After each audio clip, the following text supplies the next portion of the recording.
Assalamualaikum warahmatullahi wabarakatuh. Saya sedang bersama dengan senior saya, kakak kelas saya di Mesir, Al-Mukarram, Ustadz Dr. Damanhur Abbas. Nikmati kajian-kajian tausiah beliau yang bergizi, berkualitas di channel Ustadz Damanhur Abbas. Jangan lupa tonton, subscribe, like, share, and comment. Assalamualaikum warahmatullahi wabarakatuh.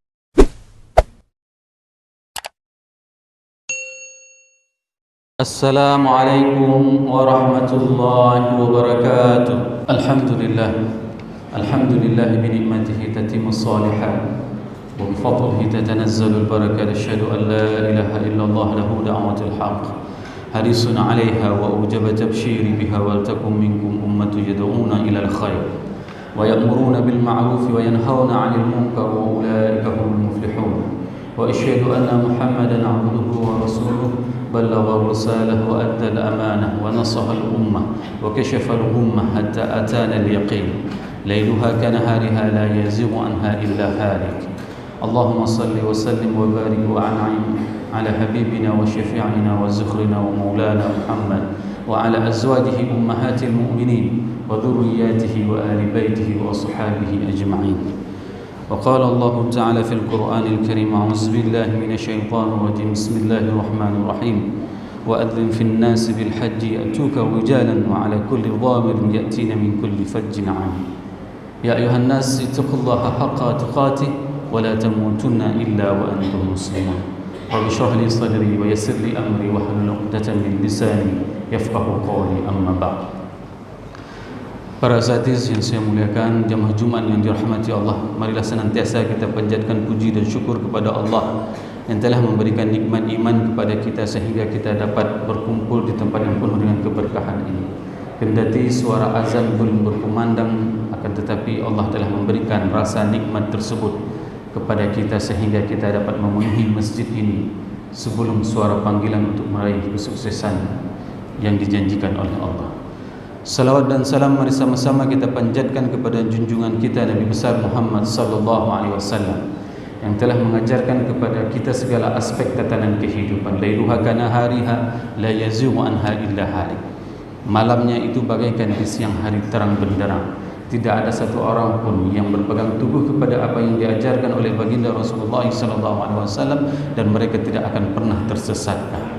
Ini merupakan salah satu nikmat pada saat Allah memberikan nikmat keimanan kepada kita, Allah memberikan nikmat keislaman kepada kita, dan Allah memberikan petunjuk yaitu berupa diutusnya baginda Rasulullah sallallahu alaihi wasallam untuk kita bisa menempuh kehidupan ini sesuai dengan apa yang diperintahkan oleh Rasulullah sallallahu alaihi wasallam. Rasul memerintahkan kepada kita khususnya di hari yang disebut dengan Sayyidul Ayyam, hari penghulu dari sekian hari dalam satu pekan. Mana hari ini Rasulullah SAW memerintahkan kepada kita untuk memperbanyak berselawat kepadanya. Semoga jemaah yang berhadir pada Jumat yang penuh dengan keberkahan ini merupakan di antara umat Nabi Muhammad SAW yang akan diberikan syafaat oleh baginda Rasulullah SAW dan akan disuguhkan air dari telaga Kautsar dari tangan mulia tersebut. Allahumma amin. Hadirin jemaah Jumat yang dirahmati Allah, ayat yang khatib bacakan tadi merupakan bagaimana gambaran perintah Allah kepada Nabi Ibrahim. Nabi Ibrahim diperintahkan oleh Allah untuk memanggil manusia. Wa adzim fin nas bil hajj. Panggillah wahai Ibrahim manusia semuanya untuk melaksanakan ibadah haji. Ya'tuka rijalan wa 'ala kulli dhamir ya'tina min kulli fajjin 'amik. Karena nanti mereka semuanya akan memenuhi panggilanmu dari seluruh penjuru negeri. Banyak hal yang dapat kita ambil pelajaran dari ayat ini. Kendati ini bukan di musim haji, akan tetapi kita ingin melihat, mentadabburi bagaimana sosok Nabiullah Ibrahim pada saat menerima perintah dari Allah. Maka tidak pernah Nabi Ibrahim menanyakan bagaimana, dan tidak pernah Nabi Ibrahim menanyakan apa dampaknya dan apa efeknya kalau seandainya saya memanggil manusia untuk melaksanakan ibadah haji, dan bagaimana cara saya memanggil. Kenapa? Karena pada saat Nabi Ibrahim diperintahkan oleh Allah untuk memanggil manusia untuk melaksanakan ibadah haji, maka Nabi Ibrahim pada saat itu tidak ada media.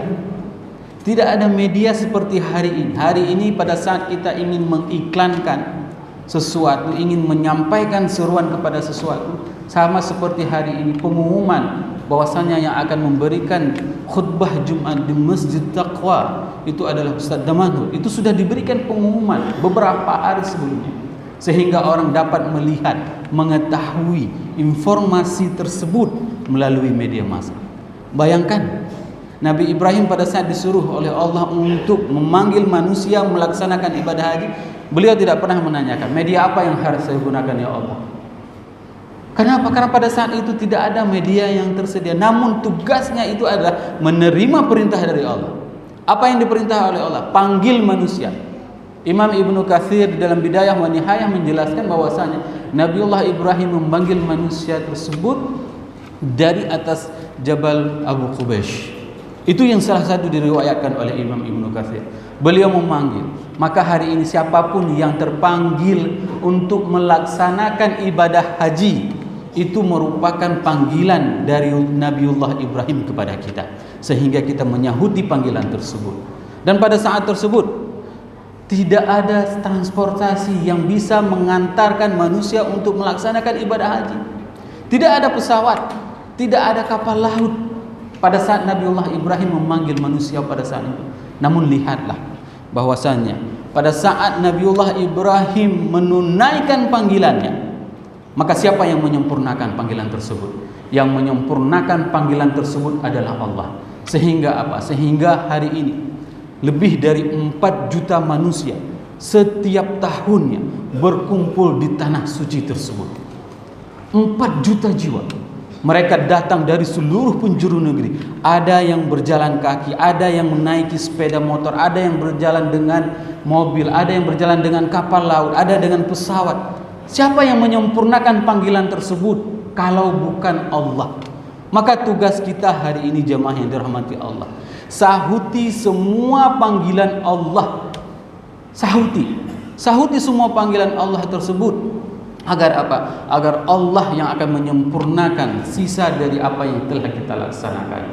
Ini pelajaran penting bagi kita pada saat hari ini kita mendengarkan, melihat dengan kasat mata saudara-saudara kita yang berada di Palestina.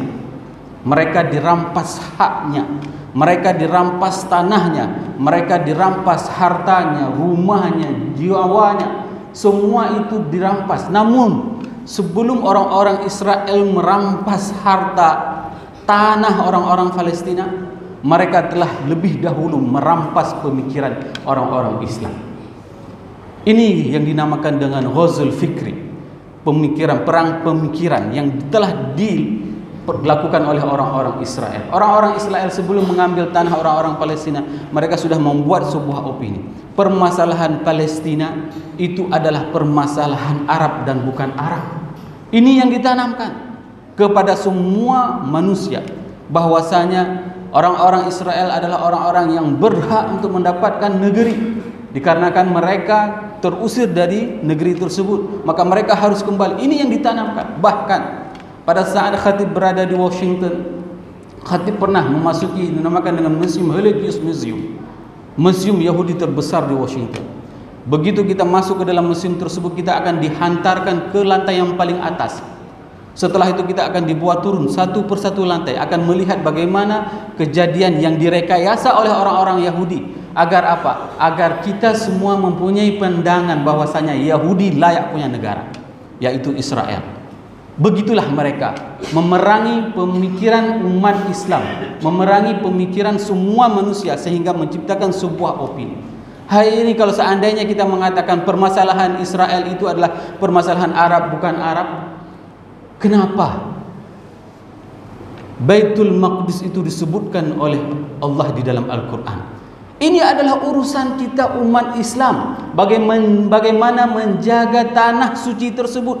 Tanah suci tersebut yang berdiameter 14 km. Itu adalah tanah haram yang harus kita jaga. Sehingga dengan keseriusannya Umar mengirim para sahabatnya untuk membebaskan Baitul Maqdis dari orang-orang Romawi. Kalau bukan masalah agama, tentu Umar tidak akan pernah untuk membebaskan Baitul Maqdis. Kalau bukan karena permasalahan agama, tentu Salahuddin Al-Ayyubi tidak akan pernah membebaskan Baitul Maqdis. Tapi lihatlah pada saat umat Islam menguasai Baitul Maqdis, semua kerukunan itu bisa terjadi, tidak dengan seperti hari ini. Dan pemikiran yang diracuni hari ini adalah pada saat ada orang Islam yang mengatakan dirinya itu adalah ustaz, kalaulah seandainya Hamas tidak menyerang Israel, tentu orang Israel tidak akan membom Gaza. Ini adalah pemikiran ghazul fikri yang ditanamkan oleh orang-orang Israel. Kenapa? Hari ini di West Bank, tepi barat, itu tidak ada Hamas. Tapi bayangkan dalam jangka waktu 10 tahun 7.000 orang Palestina dibantai oleh orang-orang Yahudi tanpa ada Hamas. Bermakna apa? Ini adalah genosid. Ini adalah pembunuhan terhadap manusia. Mereka ingin memusnahkan orang-orang di Palestina. Maka sangat tepat kalau seandainya Allah menjadikan orang-orang Yahudi itu adalah azabnya, yaitu adalah dengan diusir dari dimanapun mereka berada. Pada saat Nabi Musa, mereka itu diusir dari Mesir. Orang-orang Yahudi diusir dari Mesir sehingga mereka melarikan diri. Dan pada saat Nabi Musa mengajak kembali kepada tanah yang dijanjikan, yaitu Palestina, apa yang dikatakan oleh Bani Israel? Idhhab anta wa rabbuka faqatila inna hahuna qa'idun. Wahai Musa, pergi saja engkau bersama Tuhanmu ke Palestina. Berperanglah engkau dengan Tuhanmu, biar kami duduk-duduk di sini menunggu hasilnya. Coba lihat bagaimana pembangkangan yang mereka lakukan oleh orang-orang Yahudi tersebut. Hadirin jamaah Jumat yang dirahmati Allah, hari ini yang harus kita benarkan adalah pemikiran kita. Bagaimana cara kita melawan, mempersiapkan generasi kita adalah sebagai bagian dalam pembebasan Palestina tersebut. Ini yang harus kita pelajari dari surat Al-Hasyr. Khatib sering menjelaskan tafsir tentang surat Al-Hasyr tersebut. Namun pada saat Jumat ini hanya beberapa ayat saja yang harus kita jadikan sebagai pedoman kita. Pertama sekali firman Allah dalam surat Al-Hasyr ayat 5 yang berbunyi, A'udzubillahi minasyaitonirrajim, Bismillahirrahmanirrahim. Ma qatta'tum min linatin aw taraktumuha qa'imatan ala usuliha fabi'idznillah waliyujziyal fasiqin. Apapun yang engkau potong dari pohon kurma tersebut, yang engkau bakar dari pohon kurma tersebut, atau engkau tinggalkan, taraktumuha qa'imatan ala usuliha fabi'idznillah liyuhziyal fasiqin, maka dengan izin Allah itu akan membuat hina orang-orang yang fasik. Perintah pada saat umat Islam mengepung benteng Bani Nadir, benteng yang paling kokoh pada saat itu, sehingga umat Islam tidak bisa menembusi benteng Bani Nadir. Bayangkan, Rasul beserta para sahabatnya yang mempunyai kualitas keimanan yang super, pada saat itu mereka tidak bisa menembusi benteng Bani Nadir. Namun apa yang diperintahkan oleh Allah? Allah memberikan sebuah ide kepada orang-orang mukmin pada saat itu. Apa perintahnya? Ma qatta'tum min linatin, apapun yang engkau bakar dari pohon kurma, itu akan membuat mereka itu akan takut dan gundah. Hari ini orang-orang Yahudi tersebut tidak lagi mempunyai kebun kurma, akan tetapi mereka mempunyai produk-produk yang dikonsumsi oleh umat Islam. Mulai hari ini berazamlah di dalam jiwa kita, jangan lagi kita mengkonsumsi produk-produk Yahudi seperti misalnya KFC, McDonald, Pizza Hut, Starbucks. Dan ini memang ada sebagian produk itu tidak ada bagi yang terdapat di Aceh. Namun bagi produk-produk yang terdapat di Aceh, jangan lagi bawa anak-anakmu untuk mengkonsumsi KFC, karena setiap keuntungan tersebut itu akan dibelikan bom dan akan dibom umat Islam yang ada di Palestina. Ini yang harus kita tanamkan. Musuh kita bersama itu adalah bukan orang organisasi Islam, akan tetapi musuh kita bersama itu adalah Yahudi. Orang-orang Yahudi mendidik anaknya. Mereka mengatakan bahwasanya musuh mereka itu adalah selain Yahudi. Dan ini pendidikan yang harus kita tanamkan kepada generasi kita. Jangan pernah membuat perjanjian dengan Yahudi. Kendati engkau berbuat perjanjian dengan Yahudi, maka lihatlah Rasulmu. Rasulullah SAW pada saat memasuki Madinah, beliau membuat perjanjian dengan orang-orang Yahudi.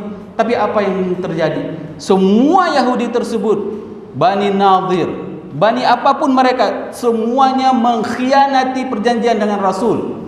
Sekelas Rasul mereka khianati, apalagi iman sekelas kita. Maka lihatlah bagaimana tragisnya orang-orang yang membuat perjanjian dengan Yahudi. Mereka selalu dikacangin, Mereka selalu dikhianati. Hari ini kekuatan kita itu adalah untuk menakuti mereka, untuk memboikot semua produk mereka. Apapun yang bisa kita alihkan produk tersebut. Dan umat Islam sudah saatnya memikirkan produk-produk kebutuhan hidup umat Islam. Rugi kita mempunyai universitas yang banyak kalau seandainya kita harus membeli roll on dari orang Yahudi. Rugi kita mempunyai lembaga pendidikan kalau seandainya kita itu harus mengkonsumsi mie dari orang Yahudi, pasta gigi dari orang Yahudi, minyak rambut dari orang Yahudi. Kenapa umat Islam tidak memikirkan dan menjadikan ini adalah sebagai fardu kifayahnya? Fardu kifayah yang harus dipikirkan oleh umat Islam. Pada saat umat Islam tidak mempunyai solusi, maka mereka semuanya akan menanggung terhadap dosa ini. Hadirin jamaah Jumat yang dirahmati Allah, di ayat yang ke-7 Allah berfirman, "Ma afa Allahu ala rasulihi min ahli al-qura falillah walir rasul walidhil qurba wal yatama wal masakin wabn as-sabil kay la yakuna dulatan baina aghniya'i minkum wama atakumur rasulu fakhuduhu wama nahakum anhu fantahu wattaqullah innallaha syadidul iqab." Di ayat yang ke-7 ini Allah memberikan sebuah solusi untuk kita bisa melawan Yahudi tersebut, yaitu dengan konsep harta. Memang di dalam ayat ini Allah menjelaskan tentang fa'i, yaitu harta yang diperolehi tanpa peperangan. Jangan salah memberikan terjemahan terhadap fa'i dan ghanimah. Banyak hari ini orang memberikan terjemahan terhadap ghanimah itu adalah harta rampasan perang. Tidak, Islam itu bukan agama yang merampas hak orang lain. Islam itu adalah agama yang sangat santun. Ada peperangan, maka mereka akan mendapatkan perolehan harta, dinamakan dengan ghanimah. Itu harta perolehan dikarenakan peperangan. Sedangkan pada saat mereka penaklukan tanpa ada peperangan, maka mereka akan mendapatkan fa'i, yaitu siapa pemiliknya, itu diatur di dalam Al-Quran. Walillahi walir rasul, bagi Allah dan bagi Rasul, walidhil qurba, dan orang-orang terdekat, wal yatama, dan anak-anak yatim, wal masakin, dan orang-orang miskin, wabnus sabil, dan ibnus sabil. Agar apa? Harta tersebut didistribusikan secara normal. Agar apa? Jawabannya, kaila yakuna dulatan baina aghniya'i minkum, agar harta tersebut tidak hanya berputar pada orang-orang kaya saja. Lihatlah bagaimana konsep Islam. Pada saat kita melihat bagaimana kedermawanan para sahabat terdahulu, mereka mempunyai harta, namun harta tersebut didistribusikan kepada seluruh umat manusia. Bahkan kedermawanan tersebut diabadikan di dalam Al-Quran dikarenakan perilaku orang-orang Quraisy. Orang-orang Quraisy pada saat mereka melakukan perjalanan rihlitas syita'i was saif, pada saat mereka melakukan perjalanan musim dingin ke Yaman dan musim panas ke Syam, maka hasil dagangan itu dibawa pulang ke Mekah lalu dibagi rata untuk semua penduduk Mekah. Bahkan semua orang yang pergi haji itu ditanggung biayanya oleh orang-orang Quraisy, sehingga Al-Quran mengabadikan bagaimana kedermawanan mereka. Kenapa? Dikarenakan mereka ingin agama Allah ini, rumah Allah tersebut, ada yang memujinya sampai dengan hari akhirat. Inilah sebuah cita-cita besar kita semuanya jemaah yang dirahmati Allah. Pada saat Allah menitipkan harta kepada kita, jadikanlah harta tersebut bekerja sampai dengan hari akhirat. Agar apa? Agar dengan harta tersebut ada orang yang memuji Allah. Inilah konsep kaila yakuna dulatan baina aghniya'i minkum. Tidak akan pernah bisa kita mengalahkan Israel, Yahudi, kalau seandainya kita masih mempunyai rasa kikir di dalam diri kita.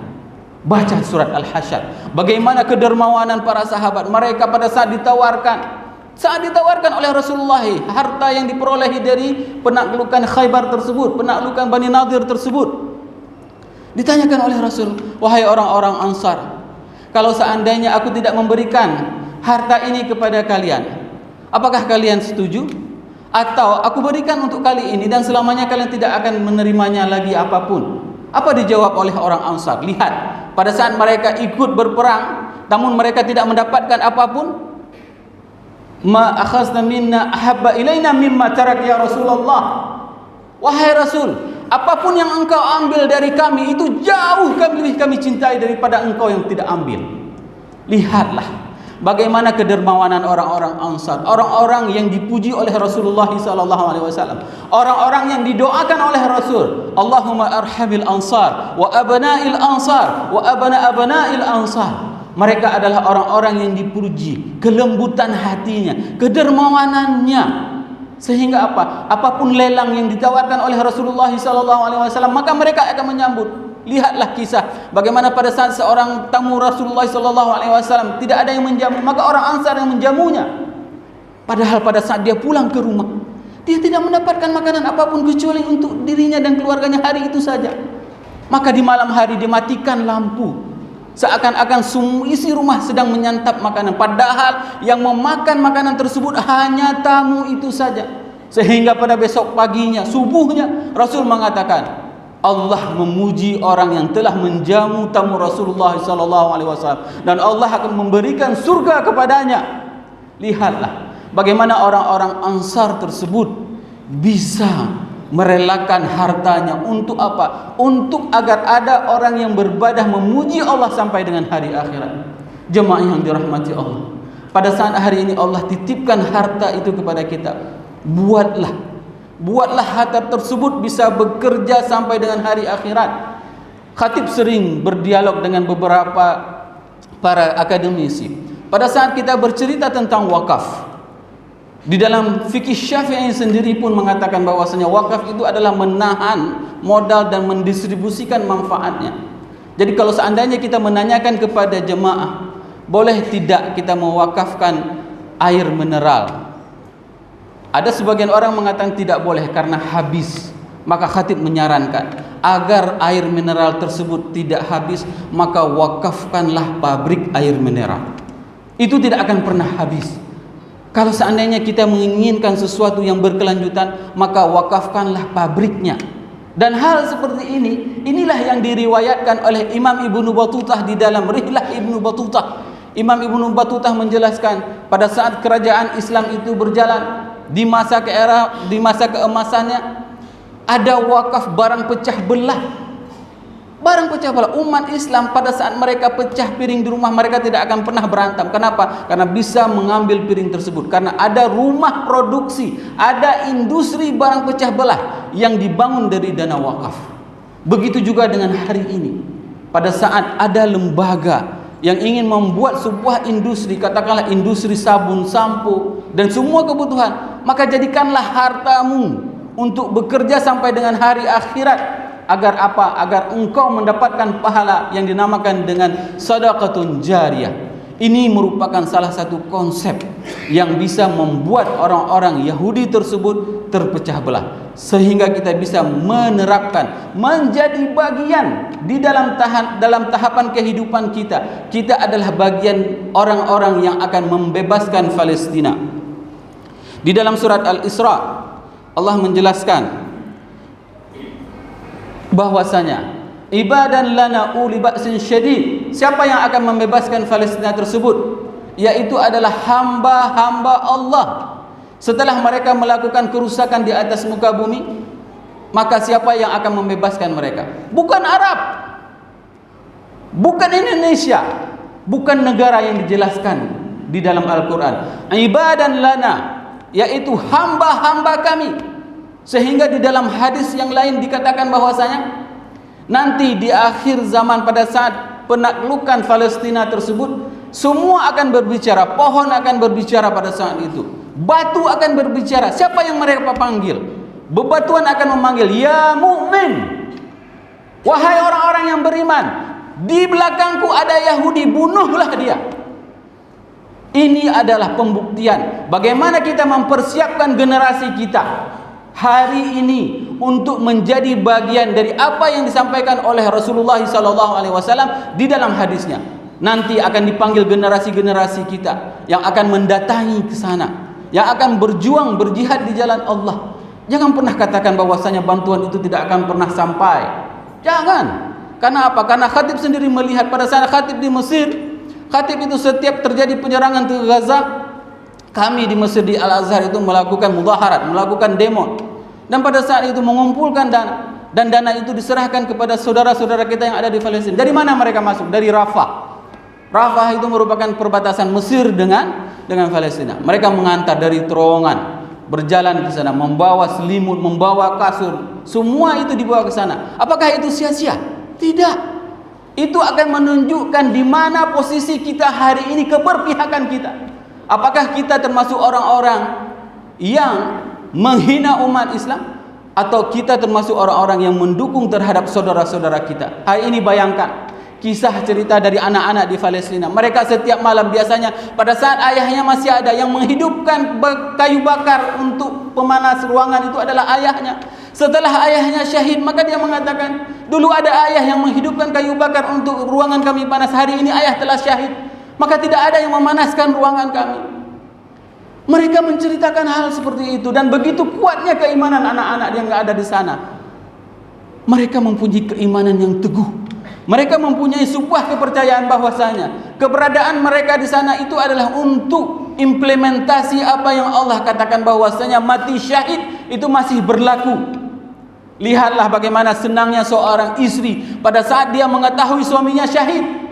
Kenapa? Karena perempuan di Gaza, di Palestina itu memang dipersiapkan agar mereka mendampingi para syuhada. Dan mereka bahagia kalau mereka tahu bahwasanya suaminya meninggal syahid. Mereka bahagia. Hari ini lihatlah bagaimana potret keimanan saudara-saudara kita di sana. Mungkin kalau kita berada di sana, kita mungkin akan menyerah, akan menangis setiap harinya. Tapi lihatlah, rumah mereka hancur, dibombardir, luntuh lantah, tidak ada apapun yang tertinggal. Mereka masih bisa tersenyum. Kenapa? Karena mereka mempercayai bahwasanya ada hari pembalasan di mana mereka akan dikumpulkan dengan para syuhada wassalihin. Semoga apa yang khatib sampaikan ini bermanfaat kepada khatib dan kepada jamaah semuanya. Barakallahu li wa lakum fil Qur'anil Karim wa nafa'ani wa iyyakum bima fihi minal ayati wa dzikril hakim wa taqabbala minni wa minkum tilawatahu innahu huwas samiul basir.